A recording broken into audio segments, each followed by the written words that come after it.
আসসালামু আলাইকুম বন্ধুরা, আশা করি আপনারা সবাই ভালো আছেন। বন্ধুরা, বাংলাদেশের প্রতিরক্ষা খাতে বড় ধরনের পরিবর্তন আসছে। তুরস্কের সহায়তায় তৈরি হচ্ছে একটি অত্যাধুনিক ড্রোন ফ্যাক্টরি, যা শুধু বাংলাদেশের সামরিক শক্তি বাড়াবে না, বরং দক্ষিণ এশিয়ার ভূ রাজনীতিতে নতুন উত্তেজনা সৃষ্টি করবে।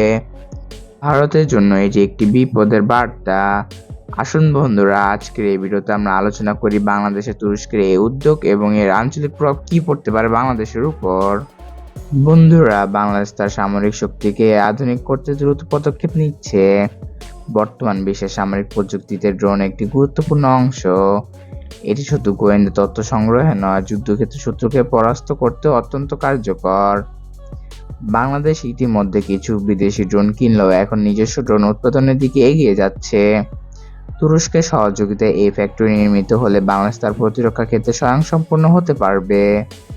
বাংলাদেশ ও তুরস্কের প্রতিরক্ষা সম্পর্ক দিন দিন আরো গভীর হচ্ছে। তুরস্ক ড্রোন প্রযুক্তির ক্ষেত্রে বিশ্বের অন্যতম প্রধান দেশ। তাদের তৈরি Bayraktar TBT drone Azerbaijan Armenia যুদ্ধ থেকে শুরু করে সিরিয়া ও লিবিয়ার সংঘাত সাফল্য দেখিয়েছে। তুরস্ক শুধু ড্রোন বিক্রি করে না, তারা প্রযুক্তির স্থানান্তরের মাধ্যমে অংশীদার দেশগুলোকে তাদের নিজস্ব ক্ষমতা বাড়ানোর সুযোগ দেয়। বাংলাদেশের জন্য এটি একটি বড় সুযোগ, কারণ এটি শুধুমাত্র সামরিক শক্তি নয়, বরং প্রযুক্তিগত সক্ষমতা ও বৃদ্ধি করবে। বন্ধুরা, চট্টগ্রাম বা ঢাকার নিকটে এই ড্রোন ফ্যাক্টরি স্থাপনের পরিকল্পনা রয়েছে।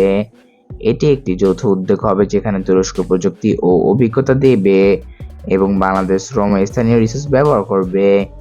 এই ফ্যাক্টরি থেকে কেবল বাংলাদেশের সামরিক চাহিদাই পূরণ করা হবে না, ভবিষ্যতে অন্যান্য দেশেও ড্রোন রপ্তানির পরিকল্পনা রয়েছে।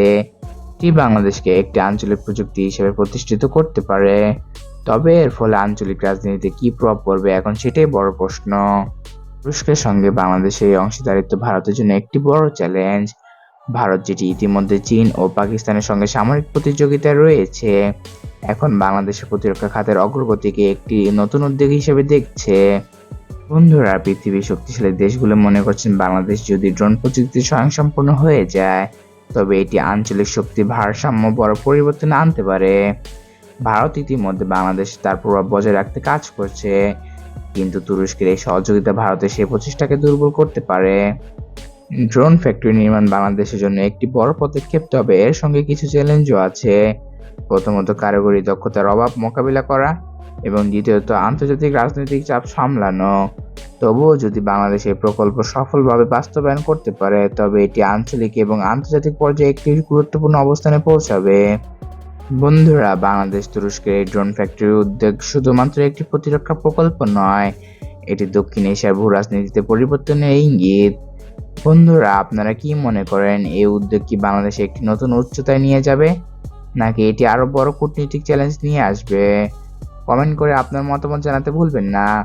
বন্ধুরা, ভিডিওটি যদি ভালো লেগে থাকে তাহলে লাইক, শেয়ার এবং সাবস্ক্রাইব করতে ভুলবেন না। দেখা হচ্ছে পরবর্তী ভিডিওতে। আল্লাহ হাফেজ।